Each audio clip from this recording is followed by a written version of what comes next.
हमारे भारत देश में बहुत सारे रहस्यमयी इतिहास और कहानियां हैं जो लाखों हजारों साल पुरानी हैं। देवों की इस भूमि भारत में अनगिनत चमत्कार हुए हैं, जिसका प्रमाण आज भी हमें मिलता है। इस देश में जहाँ कई देवी देवताओं ने अवतरित हो हमारी भूमि को पाप मुक्त कर धर्म की स्थापना की है, तो कहीं युद्ध भूमि पे गीता जैसे ग्रंथ का भी निर्माण हुआ है। हमारे देश में कई ऐसे मंदिर और तीर्थ स्थान हैं जिनका चमत्कार देखने लाखों की संख्या में श्रद्धालु रोज दर्शन प्राप्त करने आते हैं। हमारे धर्म में 4 धाम की यात्रा जो विष्णु जी को संबोधित करता है, 51 शक्तिपीठ जो माँ शक्ति को संबोधित करता है और 12 ज्योतिर्लिंग हैं जो शिव जी को संबोधित करता है। नमस्ते दोस्तों, स्वागत है आपका मेरे चैनल में। आशा करती हूँ आप सभी स्वस्थ एवं मस्त होंगे। आज हम जानेंगे कि 4 धाम की यात्रा का इतिहास क्या है और कहाँ कहाँ बसते हैं ये चारों धाम। 4 धाम संबोधित है श्री हरि विष्णु जी को। जब वह बैकुंठ धाम छोड़ हमारे भूलोक आए थे, तब मान्यता अनुसार इन्हीं 4 जगहों पे उन्होंने अपना जीवन यापन किया था। ये 4 धाम हैं जगन्नाथपुरी जो पूरब में उड़ीसा के पुरी शहर में है, द्वारका जो पश्चिम में गुजरात में है, बद्रीनाथ जो उत्तर में उत्तराखंड में है और रामेश्वरम जो दक्षिण के तमिलनाडु में है। तो आइए जानते हैं इन चारों धामों का इतिहास। जब श्री कृष्ण जो विष्णु के 8वें अवतार थे का इस भूलोक पे समय समाप्त हुआ, तब वह एक दिन जंगल में बैठे थे। वहां एक शिकारी ने उनके पैरों की उंगलियां देखी तो सोचा कि वह कोई खरगोश है और उसने एक जहरीले तीर से उन पे वार कर दिया, जिससे श्री कृष्ण के पैरों में तीर जा लगा और उनकी वहीं मृत्यु हो गई। अर्जुन ने जब यह जाना तो उन्होंने श्री कृष्ण के लौकिक शरीर का अंतिम संस्कार किया, जिसमें उनका शरीर तो राख हो गया, लेकिन उनका दिल अभी भी धड़क रहा था और वह जला नहीं था। तब अर्जुन ने इस दिल को एक लकड़ी पे रख नदी में प्रवाहित कर दिया। कई समय बाद राजा इंद्रियम के सपने में श्री हरि विष्णु जी आए और उस लकड़ी और दिल से एक मंदिर का निर्माण करने को कहा। आज वही जगन्नाथ जी हैं, जिनका दिल आज भी मान्यता अनुसार उस मूर्ति में धड़कता है। भारत के पश्चिमी राज्य गुजरात में अरब सागर के किनारे स्थित है द्वारका। द्वारका भारत का प्रवेश द्वार माना जाता है। द्वारका शब्द आया ही द्वार से है। श्री कृष्ण ने जब मथुरा छोड़ा तब उन्होंने द्वारका को अपनी राजधानी बनाई। ये शहर आधुनिक साधनों और साहित्यों से सुसज्जित था। स्कंद पुराण के अंतिम 44 अध्यायों में द्वारका का वर्णन है।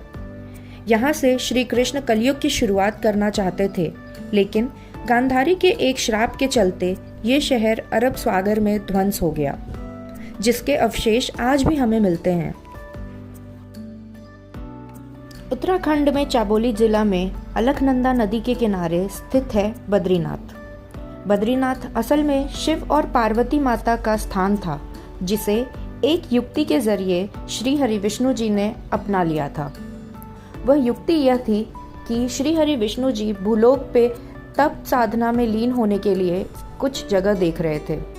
तभी उन्होंने अलकनंदा नदी के किनारे इस स्थान को देखा और सोचा कि वह इसी स्थान पे विराजमान होंगे। लेकिन चूंकि वह शिव जी और पार्वती माता का स्थान था, तो उन्होंने एक युक्ति अपनाई। शिव जी और पार्वती माता कुछ समय के लिए भ्रमण करने उस स्थान से बाहर गए। तभी श्री हरि विष्णु जी ने अपना बाल रूप बनाकर वहीं द्वार पे लेट गए। जब शिव जी और पार्वती जी वापस आए तो उन्होंने एक छोटे बच्चे को द्वार पे रोता हुआ देखा, जिससे माता पार्वती की ममता जाग उठी और उन्होंने उस बच्चे को अपने साथ अंदर ले गई। वह बच्चा बहुत रो रहा था, तो माता पार्वती ने उसे दूध पिलाया और वह बच्चा सो गया। जैसे ही वह बच्चा सोया, माता पार्वती ने उसे वहीं सुलाकर शिव जी के साथ वह गर्म पानी के झरने में स्नान करने चली गई। जब वह वापस आए तो उन्होंने देखा कि द्वार का दरवाजा बंद है, जिससे पार्वती जी ने शिव जी से पूछा कि अब हम क्या करेंगे। तब शिव जी ने कहा कि यह तुम्हारा बच्चा है, तुम ही समझो, जिससे उन्हें वहाँ से जाना पड़ा और वह वहाँ से जाकर केदारनाथ में बस गए। तब से बद्रीनाथ श्री हरि विष्णु जी का स्थान हो गया। अब चलिए समझते हैं बद्रीनाथ का नाम बद्रीनाथ क्यों पड़ा। तो जब श्री हरि विष्णु जी तप साधना में लीन थे, उस समय बहुत तेज बर्फबारी होने लगी, जो देख के लक्ष्मी माँ व्याकुल हो गई और वह एक बेर के पेड़ के रूप में आकर श्री हरि विष्णु जी के समीप खड़ी हो गई, जिससे सारी बर्फ उनके ऊपर गिरने लगी। जब तक श्री हरि विष्णु जी तप साधना में लीन थे, तब तक माता लक्ष्मी भी उनके साथ वहीं खड़ी रहीं। जितनी भी बर्फ पड़ती वह उन्हीं पे पड़ती। जब विष्णु जी ने अपनी आंखें खोली तो उन्होंने लक्ष्मी माता को उनके समीप खड़े हुए देखा और उन्होंने कहा, जितना तप मैंने किया है उतना ही तप तुमने भी किया है, इसलिए दुनिया आज से मेरे साथ साथ तुम्हें भी पूजेगी। और चूंकि तुम बेर रूप में खड़ी थी, इसलिए इस जगह को हम बद्रीनाथ के नाम से जानेंगे। तो ये था इतिहास बद्रीनाथ का। भारत के दक्षिण के तमिलनाडु में स्थित है रामेश्वरम। रामेश्वरम की कथा कुछ इस प्रकार से है। एक समय की बात है, श्री हरि विष्णु जी और माता लक्ष्मी बैकुंठ धाम में विश्राम कर रहे थे। तभी अचानक वहां महर्षि भृगु आए और उन्होंने अपने पैर से श्री हरि विष्णु जी के छाती पे प्रहार किया। वह असल में यह देखना चाहते थे कि ब्रह्मा, विष्णु और महेश में सबसे सहनशील कौन है।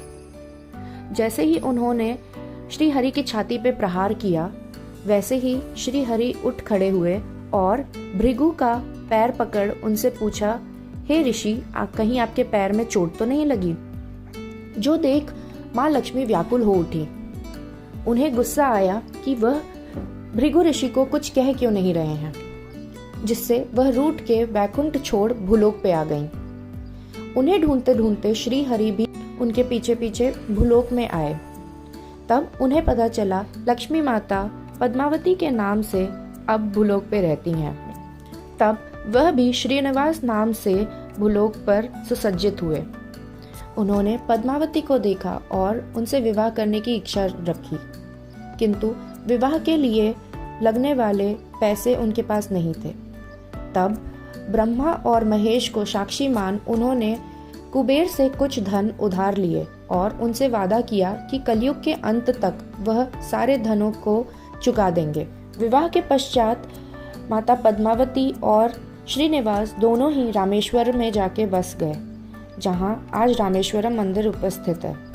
आज भी उस मंदिर में भक्त श्री हरि विष्णु जी का कर्ज कुबेर को चुका रहे हैं, इसीलिए वहां अतः धन की दान की जाती है। तो ये थी हमारे चारों धाम की कहानी और उनसे जुड़ा इतिहास। आशा करती हूँ आपको ये कंटेंट पसंद आया होगा। अगर आप मेरे चैनल पे नए हैं तो प्लीज़ इसे सब्सक्राइब कर हमें सपोर्ट करें। अगर आपको ये वीडियो पसंद आया हो तो इसे लाइक कर अपने फ्रेंड्स और फैमिली के साथ ज़रूर शेयर करें। हम जल्द ही आएंगे फिर कुछ नया लेके। तब तक के लिए नमस्कार।